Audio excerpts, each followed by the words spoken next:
దేవుడు రాజ్యం ఎక్కడ ఉంది? బాప్తిస్మం ఇచ్చే యోహాను అదే 10 సార్లు చెప్పేవాడు. ఏమన్నాడు? దేవుడి యొక్క రాజ్యం ఈ మధ్యనే ఉన్నది. యేసుక్రీస్తు ప్రభువు కూడా చెప్పారు, దేవుడి రాజ్యం ఎక్కడ లేదు, ఎక్కడ ఉంది? నీ మధ్య ఉంది, సమీపించి ఉన్నది. నేడే రక్షణ దినము, నేడే మార్చుకుని మీరు రక్షణ పొందుకోవడానికి చెప్తూనే ఉన్నారు. కానీ ఇక్కడ యేసుక్రీస్తు ప్రభువు చెప్తున్న మాట ఏంటంటే, దేవుని యొక్క రాజ్యము వచ్చినంత వరకు నేనేం చేయాలంట? ఈ యొక్క ఆహారాన్ని భుజించు. కానీ మీరేం చేయాలంటే ఈ ఆహారం తినండి. ఏంటి దేవుని యొక్క రాజ్యం అంటే? దేవుని యొక్క రాజ్యము అనేది ఏంటి అని చూస్తే, దేవుని యొక్క చిత్తాన్ని నెరవేర్చడం దేవుని యొక్క రాజ్యం. హల్లెలూయా. ఏంటి ఆ చిత్తము? యేసుక్రీస్తు వారు మరణించి తిరిగి ఎలాగా రావాలైనా పునరుద్ధానుడే మరణాన్ని జయించే వాడిగా బయటికి రావాలి. ఆ కార్యం జరిగినంత వరకు నేను ఏది కూడా నేను ముట్టను, ఆహారం తీసుకోను. అక్కడ స్టాప్ అవుతుందండి. మీకు అర్థమవుతుందండి? అక్కడ స్టాప్ అవుతుంది. దేవుని యొక్క సిలువేసే క్రమము స్టార్ట్ అవుతుంది. అక్కడి నుంచి సిలువ చనిపోయినంత వరకు ఆహారం తీసుకుంటాం. లాస్ట్ గా ఆయన అడిగింది ఒకే ఒక తప్పిగా ఉన్నాను, నాకు ఆహ్వానిస్తుంది ఆయన అన్నప్పుడు ఎలాంటి నీళ్ళు ఇస్తాను తెలిసి ఉంటుంది. ఆ 7 మాటలు తెలిసి ఉంటుంది.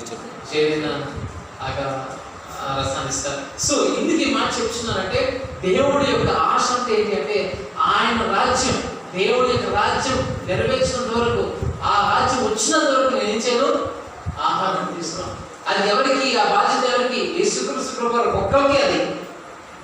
అయితే ఈనాడు దేవుడి యొక్క రాజ్యం మనలో నెరవేర్చబడాలంటే దాని యొక్క అర్థం ఏంటి అంటే, దేవుడి మాట ప్రకారం జీవించాలి. ఎవరైనా దేవుడి కోసం జీవిస్తానండి, దేవుడి రాజ్యంలో నేను చేరబడాలండి, దేవుడి రాజ్యం మా మంచికి రావాలండి, చాలా మంది పరలోక ప్రార్థన చేస్తారు. ఎంతమందికి వచ్చాను పరలోక ప్రార్థన? చెప్పండి ఒకసారి. మొదటి ప్రార్థన, మొదటి రోజు మాత్రమే నీ నామం పరిశుద్ధపరచబడును కాక, నీ రాజ్యం వచ్చును కాక, భూమి యందు నెరవేరును. కరెక్ట్ చెప్పారు. అది చేయాలి అంటే మనం ఏం చేయాలి? అది జరగాలి. పరలోకంలో చిత్తము భూమి మీద జరగాలి అంటే ఏం చేయాలంటే, దేవుడు చెప్పిన ప్రతి మాట నీ జీవితంలో అది క్రియలు చేసి చూపించాలి. యేసుక్రీస్తు ప్రభువు చేసి చూపించారు కనుకనే ఆయన సంపూర్ణుడిగా ఆయన అయ్యారు. Praise the lord. సో జ్ఞానము ఈ రోజు దేవుడి మధ్యకి ఇచ్చారు. ఈ జ్ఞానాన్ని ఏం చేయాలంటే మీరు వాడుకొని సంపూర్ణమైన జ్ఞానంలోకి ప్రవేశించాలి. సంపూర్ణమైన జ్ఞానం ఎలా ప్రవేశిస్తారంటే, ఆయన మాటకి విధేయత చూపించడమే జ్ఞానానికి మూలం. ఆ జ్ఞానం సంపాదించుకున్న తర్వాత ఆ జ్ఞానంలో నడవాలి, ఆ మార్గంలో నడవాలి, ఆయన చెప్పే పని చేయాలి. ఎప్పుడైతే మీరు ఆ రీతిగా మీ జీవితాన్ని కట్టుకుంటారో, దేవుడు ఏం చేస్తారంటే మీ జీవితాలు, మన జీవితాలు అన్నీ కూడా దేవుడు మహిమకరంగా వాడుకుంటారండి. Praise the lord. పాస్టర్ గారు నాకేం వచ్చండి, నేనేం బాగా పాడలేనండి, నేను వాక్యం చెప్పలేనండి, నేను దేవుడి కోసం నేనేం చేస్తానండి. దేవుడి మాట వినడం కంటే బలులు అర్పించడం శ్రేష్టం కాదు. దేవుడిని ఒక విషయం కోసం ఏర్పరచుకున్నారు, ఒక విషయం కోసం ఎన్నుకున్నారు. నీకు ఏమి లేనప్పుడు, నీకు ఏమి తలాంతి లేదనుకోకు, దేవుడు నీకు దేనికి పిలుచుకున్నారో ఆ పని నిమిత్తం దేవుడిని వాడుకుంటారు. స్టెఫెన్ ఎందుకు తెలుసండి? స్టెఫెన్ రాళ్ళతో చంపబడతా. స్టెఫెన్ ఎవరు? దైవజనుడు కాదు. చాలా తెలుసు. స్టెఫెన్ ఎవడో తెలుసండి? వంట మనిషి. స్టెఫెన్ ఏం చేసేవాడు తెలుసా? వంట అంటే ఈ యొక్క శిష్యులు అందరూ కూర్చుంటారు కదా, దేవుని యొక్క బిడ్డలు అందరూ కూర్చుంటే వాళ్ళందరికీ పరిచయం చేసేవాడు, వాళ్ళందరికీ భోజనాలు ఉట్టించాడు. అది తన పని అది. అలాంటి స్టెఫెన్ ని దేవుడు ఎలా వాడుతున్నారంట? అపోస్తలులు వాడుతున్నారు. ఏమొచ్చు స్టెఫెన్కి? ఏం చేసిన గొప్ప కార్యం అంటే, దేవుడి యొక్క బిడ్డలకి తనకిచ్చిన బాధ్యతలు నమ్మకంగా పనిచేసి చూపించారు. దేవుడు చూసేది ఏంటంటే మన హృదయాన్ని. ఆ హృదయంలో నువ్వు జ్ఞానం ఎలా సంపాదించుకున్నావు, ఆ జ్ఞానం బట్టి నువ్వు ఎలాగా నడుచుకుంటున్నావు అనేది దేవుడు చూస్తాడు. ఈనాడు దేవుడు మనల్ని కూడా అదే అడుగుతున్నారు. ఆ నాడు ఎలాగైతే గాడిద వల్ల ఈ యొక్క శిష్యులందరి జ్ఞానం దృష్టిలో ఈనాడు దేవుడు ఆల్రెడీ ఈ యొక్క గ్రంథాన్ని చెంది పెట్టేశారు. ఆల్రెడీ జరిగిపోయింది. మరలా గాడిపల్లి వచ్చి మనకి జ్ఞానం రావట్లేదు, ఎందుకంటే ఆల్రెడీ దేవుడు చెప్పేశారు. సో ఈ ఒక వాక్యమే మన జ్ఞానం కనుక ఈ వాక్యాన్ని ఎంతగా మనం ధ్యానిస్తే అంత జ్ఞానం లేకపోతాం. తద్వారా దాన్ని ఎప్పుడైతే క్రియలో చూపిస్తామో సంపూర్ణంగా దేవుని యొక్క చిత్తాన్ని నెరవేర్చి పెట్టగలుగుతున్నారు. నమ్మిన అందరూ గట్టిగా సో ఈ గుడ్ ఫ్రైడే ఎల్లుండి రాబోతుంది, చాలా దగ్గర రోజుల్లో రాబోతున్నాయి. దానికన్నా ముందు వ్యక్తిగతంగా అందరూ కూడా మీరు పొందుకోవాల్సింది ఏంటంటే పేతురు యోహాను పొందుకున్న ఈ యొక్క జ్ఞానాన్ని అందరూ పొందుకోవాలి. అది పొందుకున్న తర్వాతే మనం గుడ్ ఫ్రైడే రావాలి. నన్ను తప్పుకోకపోతే ఎవరు కూడా తప్పుకోకపోతే దేవుని మందిరంలో చెప్తున్నాం, దేవుని మందిరంలో వచ్చేటప్పుడు జ్ఞానంతో రావాలి. దేవుడి మందిరంలోకి వచ్చేటప్పుడు నీవు చేతితో పట్టుకొని రావాలి. ఏంటి పట్టుకొని రావాలి? జ్ఞానం ఏం చెప్తుందో ఆ ప్రకారంగా చేయడానికి నువ్వు రావాలి, నిశ్చయించుకుని రావాలి. ఎప్పుడైతే నువ్వు దేవుడి మందిరానికి చాలా మంది అనుకుంటారు దేవుడి మందిరానికి పుట్టిగా వెళ్ళిపోతామండి. చాలా మంది అనుకుంటారు పుట్టిగా వెళ్ళకూడదు ఎప్పుడు దేవుడి మందిరానికి. మీరు కీర్తన కార్యాలు మీరు చదివినట్లయితే దావీదు భక్తుడు ఒక మాట చెప్తాడు, దేవుడి యొక్క సన్నిధికి ఉట్టిగా రాకూడేది అని దేవుడు చెప్తారు. ఇక్కడ దావీదు భక్తుడు చెప్తారు, ఏమని చెప్తారంటే దేవుని యొక్క రాజ్యంలో దేవుని యొక్క సన్నిధికి దేవుని యొక్క మందిరానికి ఉట్టి చేతులతో రాకూడదు. దేవుని సన్నిధికి ఎలా రావాలంటే జ్ఞానం సంపాదించుకొని దేవుడి కొరకు మేము చేయడానికి ఇష్టపడుతున్నామని సంపూర్ణంగా విధేయత కలిగి రావాలి. చాలా మంది ఎలా వస్తుందో తెలుసా అండి, మామూలు వస్తారు, కూర్చుంటారు, మామూలుగా వెళ్ళిపోతారు. అలా రాకూడదు. దేవుడి మందిరం ఇది, దేవుడి రాజ్యం ఇది. ఈ రాజ్యంలో రావాలంటే అర్హత ఉండాలి. ఏంటి అర్హత అంటే జ్ఞానం. ఆ జ్ఞానం సంపాదించుకొని నీవు జ్ఞానం బట్టి నువ్వు ఏదైతే దేవుడి దగ్గర ఇవ్వాలనుకున్నావు అదేంటి? దేవుడు జ్ఞానం. దేవుడు వెండి బంగారు ఆశపడట్లే మన దగ్గర నుంచి, దేవుడు ధనాన్ని ఆశపడట్లేదు. దేవుడు ఆశపడినది ఏంటంటే తిరిగి నలిగిన హృదయం కావాలని ఆశపడ, అది ఇవ్వడానికి ఇష్టపడుతున్నారు. ఎవరైతే అడుగుతారో దేవుడు ఏం చేస్తారంట? తిరిగి నలిగిన హృదయం దేవుడు ఇస్తారు. దావీదు భక్తుడు అడుగుతారు, నాకు తిరిగి నలిగిన హృదయం దయచే ప్రభువా అనేటప్పుడు దేవుడు తప్పకుండా దావీదు భక్తుడు ఇచ్చారు. మనం ఏ హృదయంతో వస్తున్నామో ఆ హృదయాన్ని దేవుడికి ఇవ్వడానికి ఆశ కలిగి రావాలి. అప్పుడు దేవుడు ఏం చేస్తాడంటే నువ్వు ఇచ్చే తత్వం నీకు ఉంది కదా, నీకు ఇచ్చే తత్వం ఉంది కాబట్టి ఆ ఇచ్చే తత్వంలోనే ఆశీర్వాదం. చాలా మంది అనుకుంటారు నేను తీసుకుంటేనే ఆశీర్వాదం. తీసుకుంటే ఆశీర్వాదం కాదు, ఇవ్వడంలోనే ఆశీర్వాదం. ఇవ్వడంలోనే ఆశీర్వాదం ఉంది. ఆ ఆశీర్వాదం అనేది ఎక్కడ స్టార్ట్ అయిందంటే ఆనాడు దేవాది దేవుడు యోహాను సువార్త 3:16 ప్రకారంగా దేవుడు లోకాన్ని ఎంతగానో ప్రేమించి తనకున్న ఒక్కగానొక్క అద్వితీయ కుమారుని లోకం కోసం ఏం చేశారట? ఇచ్చారు. ఆ ఇవ్వడంలోనే ఆశీర్వాదం. ఈనాడు వెలాగిస్తున్న దేవుడికి ఏమి ఇస్తున్న దేవుడికి? దేవుడు ఏది ఆశపడుతుంది? నీ హృదయాన్ని ఇస్తే చాలు. ఆ హృదయంతో దేవుడు ఏం చేస్తారంటే మాట్లాడతారు. ఏ సమయానికి సంఘంలో ఏ కార్యాలు కావాలి, ఈ కార్యాలకి ఏ సపోర్ట్ కావాలి అంటే మీ హృదయాన్ని ఇచ్చేస్తారు. కాబట్టి మీ హృదయంతో దేవుడు మాట్లాడతారు. మాట్లాడుకుంటే ఆ హృదయం ఏం చేస్తుందంటే వెంటనే లోబడుతుంది. అదే కానీ దేవుడి యొక్క సన్నిధికి వచ్చి మీరు హృదయం లోపల కూర్చున్నారు అనుకోండి, పాస్టర్ గారు ఎన్ని మాటలు చెప్పినా ఇదిగో సంఘ పరిచర్యలో ఈ యొక్క అవసరాలు ఉన్నాయి, ఈ బాధలు ఉన్నాయి, ఈ కష్టాలు ఉన్నాయి, మనందరూ కూడా పంచుకొని ముందుకు వెళ్ళాలి, ఇలా అందరూ కూడా మనం ముందుకు నడిపింపబడాలి అన్నప్పుడు ఎవరు స్పందించిన స్థితిలో ఉంటారు. ఎందుకంటే వారు ఏమి ఇవ్వలేదు, హృదయం ఇవ్వలేదు. మామూలుగా వచ్చారు, మామూలుగానే మనం ఎప్పుడైతే హృదయం ఇస్తామో దేవుడు ఏం చేస్తారు? ఆ హృదయాన్ని దేవుడు నింపుతారు. దేవుడి దగ్గర వచ్చినప్పుడు నువ్వు ఏ పట్టుకురాలని ముఖ్యం చూడద్దు. ఈ దేవుడి సన్నిధికి వస్తే నాకు ఆశీర్వాదం కనుక నాకు ఈ రోజు నాకు ఏ ఆశీర్వాదం ఇస్తారు, నేను దేవుడి కొరకు నేను ఏమేమి కాదు అనే ప్రశ్నతో మీరు రావాలి. మన ఉద్దేశాలు మారిపోవాలి. చూడండి, ఒక్కసారి ఈ ఒక మాట నుంచి చూపిస్తాను. అన్యులు అలాగే ఆలోచించి మనము అలాగే ఆలోచిస్తే వారికి మన కోరిక అన్యులు ఎలా ఆలోచిస్తారు? పని జరిగితే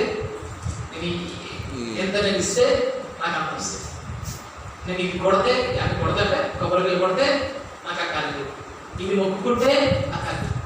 వాళ్ళకి మనకి ఒకేలా అర్థం ఉంటే ఇంకా వాళ్ళకి వ్యత్యాసం ఏంటి?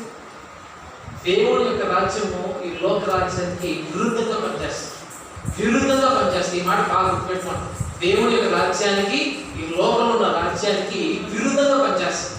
ఈ లోకంలో రాజ్యాలు ఏం చేస్తాయంటే, మీరు మొక్కుకుంటే, మీరు ఈ పని ఇస్తే ఆ పని చేస్తారు.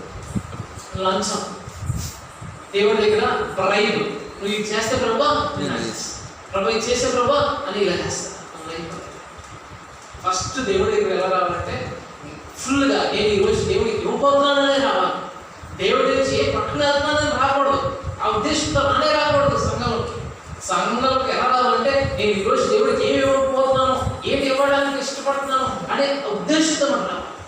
నేను రెడీగా ఉన్నాను ప్రభా, నీ సన్నిధిలో నేను నిల్చొని నా హృదయం నిండుగా నింపుకొని ఉన్నాను, నువ్వేది అడిగితే అది రెడీ అనే ఉద్దేశంతో ఎప్పుడైతే వస్తావో దేవుడు ఏం చేస్తారంటే ఆ హృదయాన్ని చూసి ఇష్టపడతాడు. ఈనాడు దేవుడు మనందరం కూడా ఆశపడుతుంది జ్ఞానాన్ని.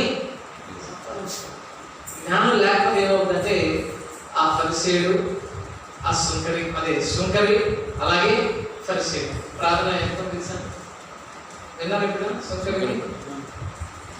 ప్రార్థన చేసినప్పుడు, నేను వీడిలా కాదు ప్రభా, నేను చాలా నీతివంతుని, నీ లేఖనాలు బాగా తెలుసు, నాకు ఇలాంటి బ్రతుకు నాది కాదు.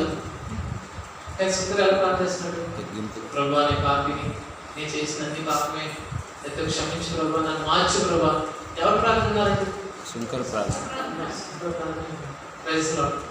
సో దేవుడి యొక్క సన్నిధికి వచ్చినప్పుడు దేవుడు చూసేది అంతా కూడా మన హృదయం. సో హృదయాన్ని కానీ మీరు స్టార్టింగ్ ఇవ్వడానికి మీరు వచ్చారనుకున్న సంఘానికి దేవుడు నన్ను బ్లెస్ చేస్తారు. లేదు దేవుడి నుంచి పట్టుకెళ్ళడానికి మీరు వచ్చారనుకోండి, అది శాశ్వతంగా ఉండవు. వస్తుంది. అందుకే మీకా పుస్తకాలు ఏం చెప్తారు, మీకా గ్రంథంలో ఏముంటుందంటే, చిల్లున్న జోగు వల్ల ఉంటుందంట. మనకు వచ్చే ఆశీర్వాదం ఎలా ఉంటుందంటే, చిల్లు ఉంటుంది చూసారంటే, జోగులకి ఉంటుంది చూసారంటే, వేసుకునే కొద్దీ ఎలా వెళ్ళిపోతాయి.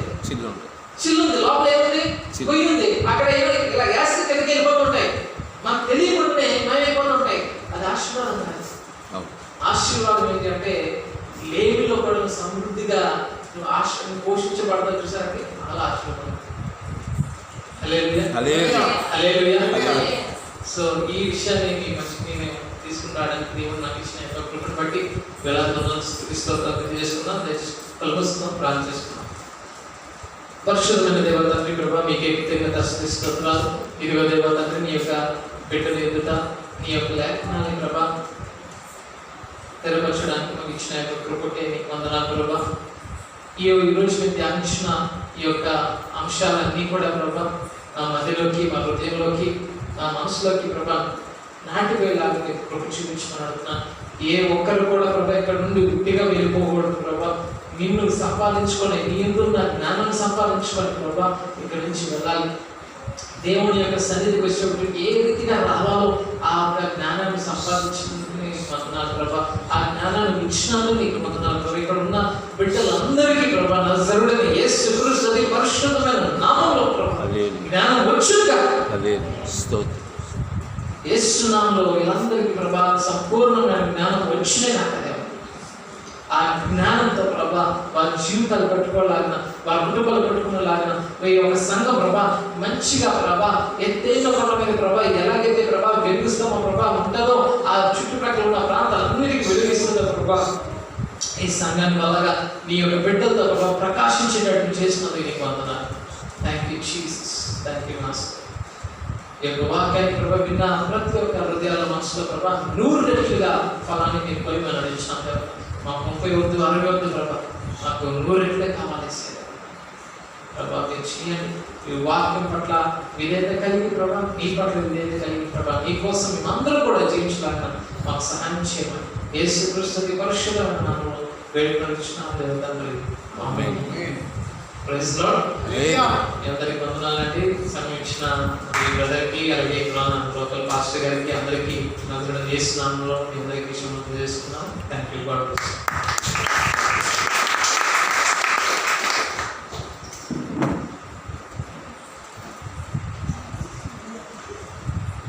దేవుడికి స్తోత్రం కలుగుగాక.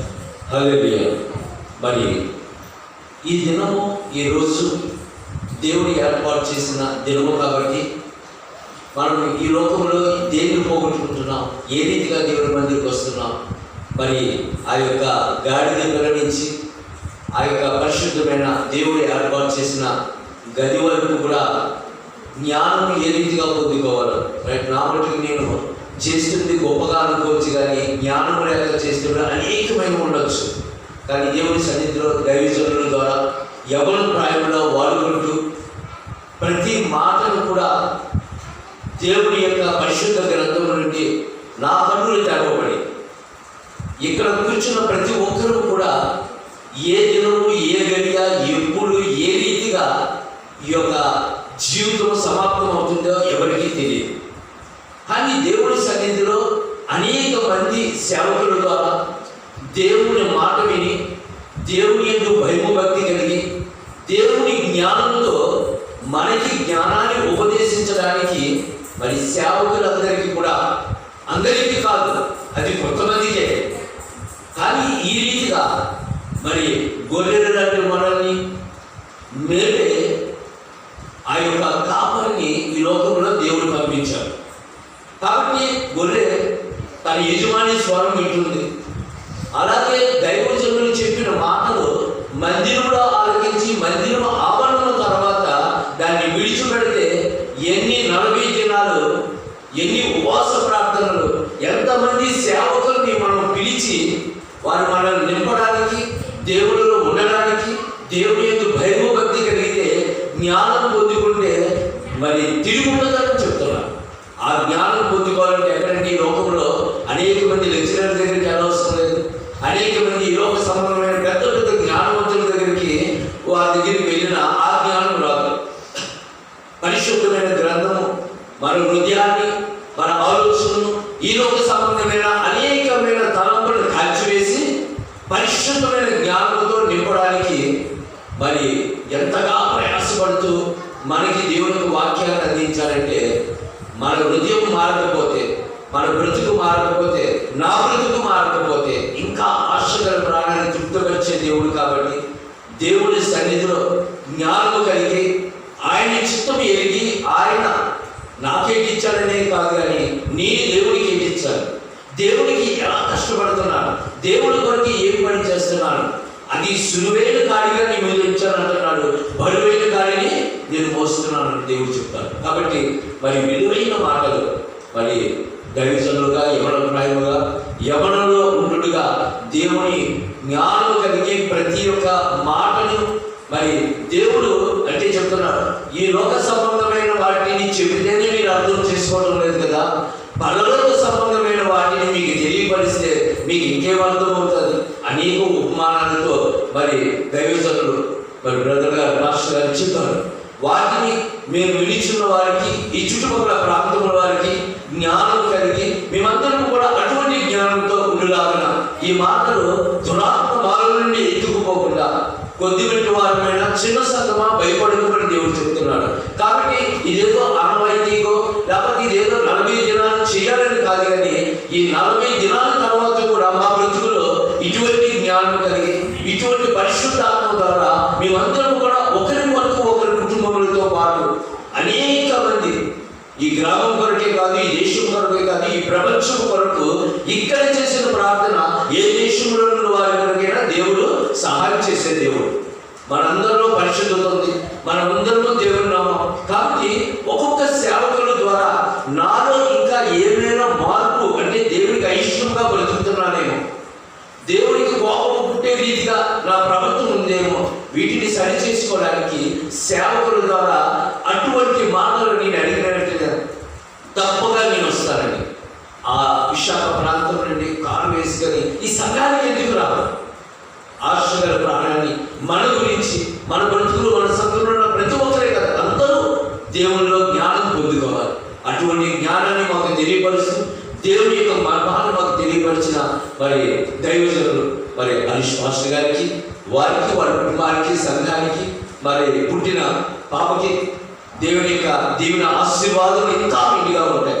మాలాంటి ఎండిపోయిన బ్రతుకుని జీవింపజేయడానికి మరి అనేక మంది ఈ లోకంలో ఈ సన్నిధి వైపు, ఈ విశ్వాసం వైపు, చాలా మంది వైపు వారు కనిపెడుతూ ఉన్నారు. శత్రువులు గారి ఎంతటి మిరుగుదమా అని. కానీ దేవుడు చెప్తున్నాడు, నీ శత్రువులు కలుపుకుంటేనే పారిపోవను. దేవుని వాక్యం విని మన బలశాలు కాదు, ధైర్యవంతులు కాదు, జ్ఞానవంతులు కాదు, అన్నీ దేవుడే మనకి సహాయం చేసి మరి సేవకుల ద్వారా ఒక్కొక్క సేవకుల ద్వారా ఒక్కొక్క మర్మాన్ని అందిస్తూ ఒట్టి కుండలుగా మట్టి కుండలుగా ఉన్న ఆ కుండలలో నీరు లేని మా బ్రతుకుల్లోకి దేవుని వాక్యం ద్వారా ఆ జీవ జలను నింపుతున్నారు. ఆ జీవజల నదులు మేము తాగడానికి ఏంటంటే అతి పరిశుద్ధమైన స్థానంలో నుండి చిన్న భక్తి కలిగింది. దేవా ఒక్క మాట సెలవు, నా బ్రతికే మారిపోతుంది అని దేవుని దగ్గరికి ఎవరు వచ్చినా సరే మన బ్రతుకులను మారుస్తాడు, మన సంఘాన్ని మారుస్తాడు, మన కుటుంబాలను మారుస్తాడు, మన బిడ్డలందరూ కూడా దీవిస్తాడు. మనం ఎక్కడైతే అడుగు పెడతామో వీడి భూముల్ని పంట భూములుగా మారుస్తాడు అంటున్నాడు. ఇటువంటి విశ్వాసం ద్వారా నేను అధికంగా ఎవరిని కూడా అంటే ఎత్తు పట్టుకొని కానీ వారు చెప్పిన మాటలు నిజంగా ఇక్కడ వ్యర్థం కాకుండా మాలో వినిచున్న ప్రతి ఒక్కరిలో కూడా స్థిరపడి ఆ రీతిగా ఆలోచించే జ్ఞానం మీ ద్వారా దేవుడు మాకు కలిగజేసి ఈ మాటల్ని దేవుడు దీవించి ఆశీర్వదించును గాక. ఆమేన్, హల్లెలూయా. సంఘమంతా లేచినట్లయితే మన మధ్యన దైవజనులు పరలోక ప్రార్థన ఆశీర్వాదంతో ముగించుకుందాం.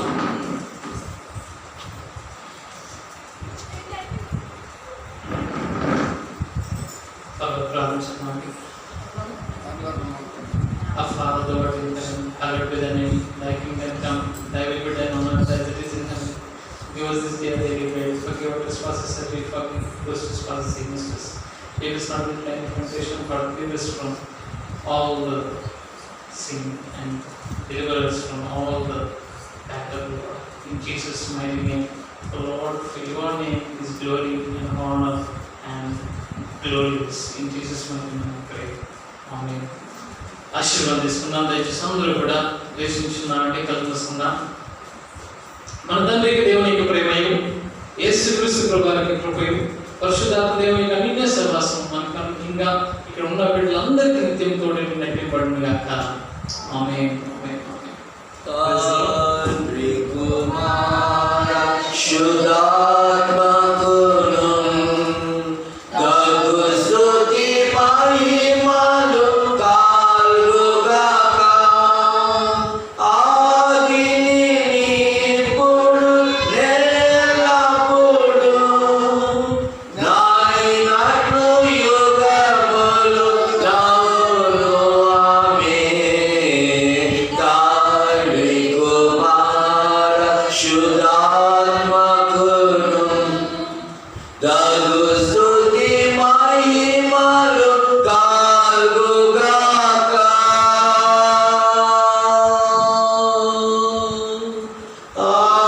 ఆమేన్. దేవునికి స్తోత్రం కలుగునుగాక. మరి ఒకసారి దైవజనులకి మరి దేవునికి వాక్యాన్ని అందించిన మరి పాస్టర్ గారు హరీష్ కుమార్ గారికి మరి వందనాలు చెల్లిస్తున్నాం. హల్లెలూయా.